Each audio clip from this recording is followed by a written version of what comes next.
La famille de la victime est venue chercher la vérité. Si elle s'exprime au cours des 5 jours d'audience, cette vérité restera confinée à la cour d'assises des mineurs où le procès se tient à huis clos.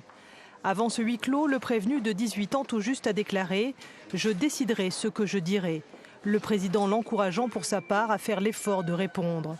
Répondre du viol violent puis du meurtre par asphyxie ou étranglement d'une jeune pensionnaire comme lui d'un établissement éducatif spécialisé de l'ODEV. Oscillant entre mutisme et indifférence, le jeune prévenu n'a jamais reconnu ni le viol ni le meurtre, seulement une relation sexuelle consentie. C'est à lui de s'exprimer, c'est à lui de dire ce qu'il a fait. La difficulté qu'il a à s'exprimer vient d'abord, bien sûr, des faits eux-mêmes, mais également et surtout de sa personnalité, de son histoire.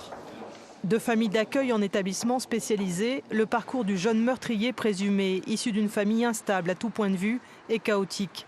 Il était même prévisible selon les avocats de la famille de Siam, car des signalements de comportements violents ou déplacés avaient été effectués. Le véritable enjeu, c'est que Siam n'aurait jamais pu être victime de tels faits si l'institution avait fait son travail.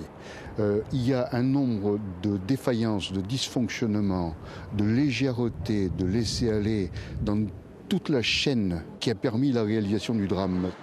Le jeune prévenu risque perpétuité ou 20 ans de réclusion criminelle si la justice retient une diminution de peine pour excuse de minorité. Verdict vendredi.